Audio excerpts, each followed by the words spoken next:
Antes do homem conhecer o bem e o mal, antes da queda, do Éden e da culpa, uma guerra silenciosa já acontecia, não entre povos, mas entre deuses, entre dois irmãos celestes, Enki e Enlil, filhos dos Anunnaki, os seres que moldaram a Terra e criaram o ser humano. Um deles acreditava que o homem deveria ser livre, o outro que deveria ser dominado. Essa disputa, gravada em tábuas sumérias há mais de 5.000 anos, não foi apenas mitológica, foi simbólica, filosófica, espiritual e talvez absolutamente real. Hoje, vamos mergulhar na origem dessa guerra cósmica e descobrir como o embate entre luz e controle ainda ecoa dentro de nós. Enki e Enlil são dois dos principais deuses da mitologia suméria, filhos de Anu, o grande rei do céu. Enki era o deus das águas, da sabedoria, da ciência e da criação. Enlil, o senhor dos céus, da autoridade e da lei. Desde o início, suas essências eram opostas, não em ódio, mas em visão. Enlil era o arquétipo da ordem, da hierarquia, do domínio. Ele via a Terra como um campo a ser gerido, uma máquina divina que precisava funcionar com exatidão. Enki, por outro lado, era caótico e criativo. Ele acreditava na experiência, no conhecimento, na evolução por meio do erro.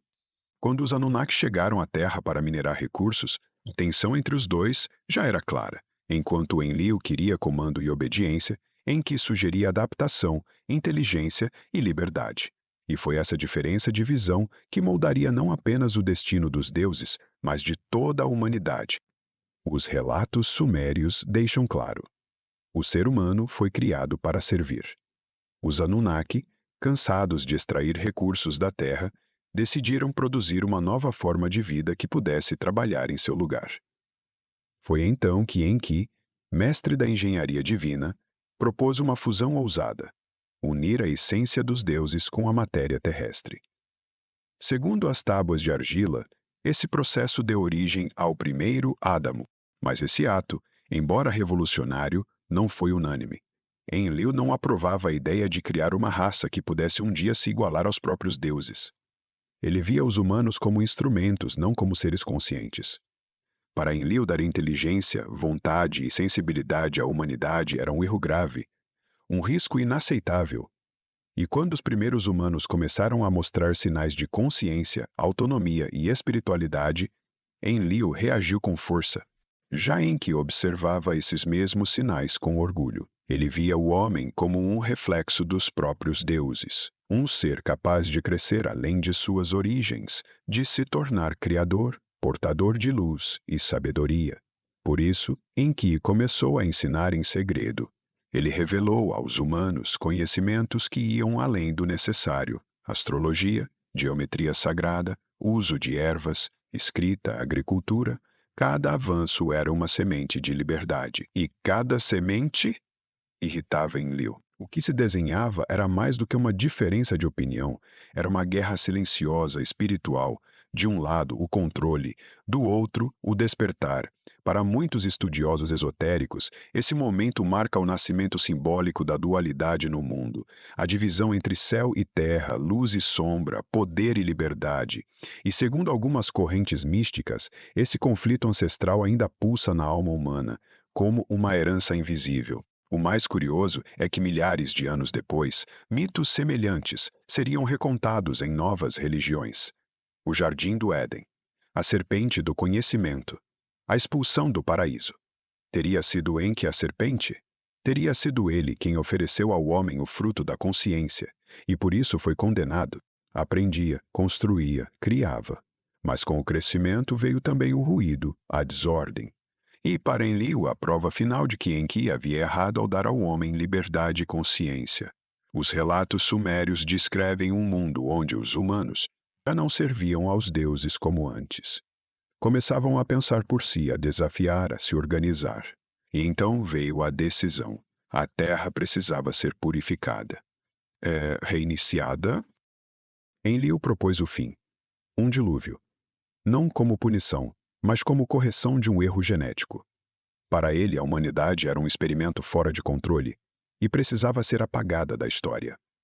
Em reuniões celestiais, o plano foi selado. e os deuses juraram silêncio. Ninguém deveria alertar os humanos do que estava por vir, mas Enki não aceitou.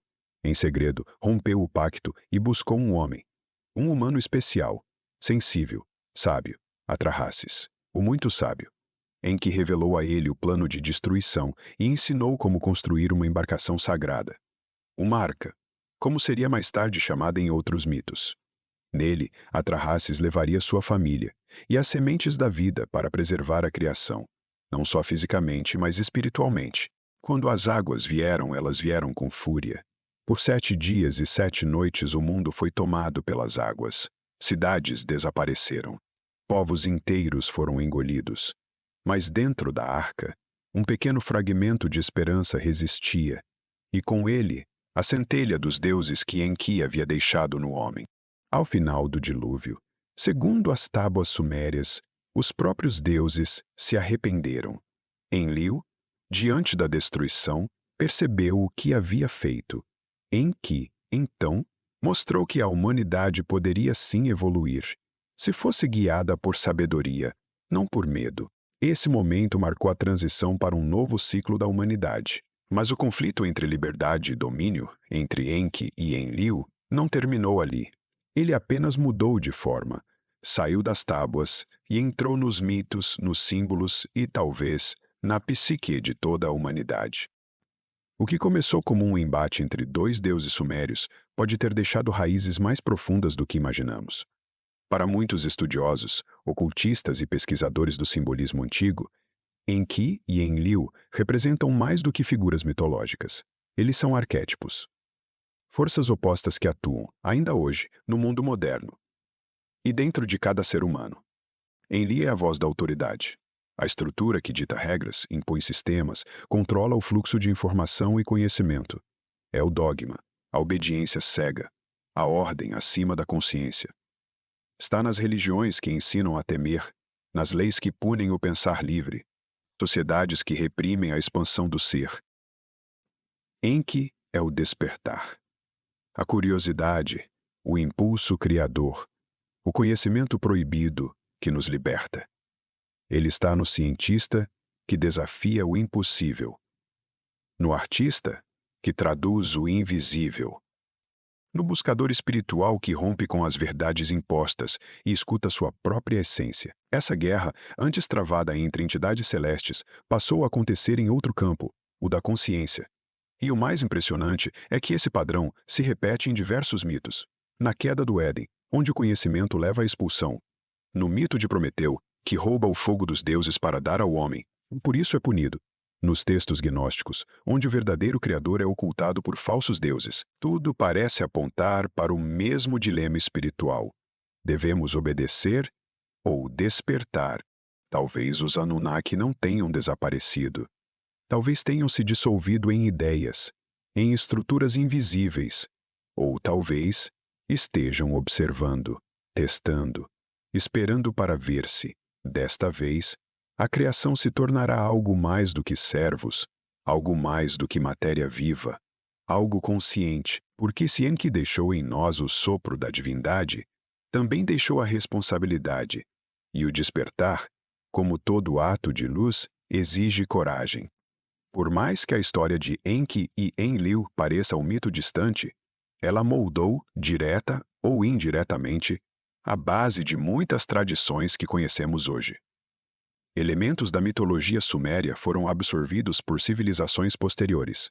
Acadianos, babilônios, assírios e, mais tarde, influenciaram até os textos hebraicos, gregos e cristãos. A ideia de um conflito entre 2 seres superiores, um controlador, o outro benevolente, aparece no dualismo presente em várias culturas. Enlil, o legislador, aparece sob diferentes nomes: o Deus severo do Antigo Testamento, o juiz supremo, o mantenedor da ordem. Já Enki ecoa como o portador do conhecimento, muitas vezes camuflado sob o papel do rebelde, do mensageiro, do sábio incompreendido. Ao observar o desenvolvimento das religiões organizadas, dos impérios teocráticos e dos sistemas legais antigos, é possível notar paralelos com a lógica de Enlil: centralização do poder, controle sobre o conhecimento e rigidez moral. Em contrapartida, as escolas de mistério, o pensamento esotérico e até os movimentos filosóficos de liberdade individual muitas vezes carregam, em essência, a marca de Enki. Mesmo os episódios históricos marcantes, como a queima da Biblioteca de Alexandria, a perseguição a pensadores livres ou a repressão de culturas indígenas e suas cosmologias, podem ser vistos como manifestações desse conflito arquetípico. Manter o homem sob controle ou permitir que ele descubra seu verdadeiro potencial. Mas não é preciso acreditar que Enki e Enlil realmente existiram como seres de carne e osso. O que importa é o que representam. E a verdade é que a linha entre mito e memória, entre religião e política, entre o sagrado e o simbólico, nem sempre foi tão clara quanto parece. O que chamamos hoje de história foi muitas vezes escrito por aqueles que venceram batalhas ideológicas e espirituais. E talvez por isso figuras como Enki, que ensinavam liberdade, ciência e autonomia, tenham sido empurradas para os bastidores da narrativa oficial. No fim, resta a pergunta: e se o passado que nos contaram for apenas parte da história? E se ainda houver fragmentos esquecidos, esperando para serem redescobertos?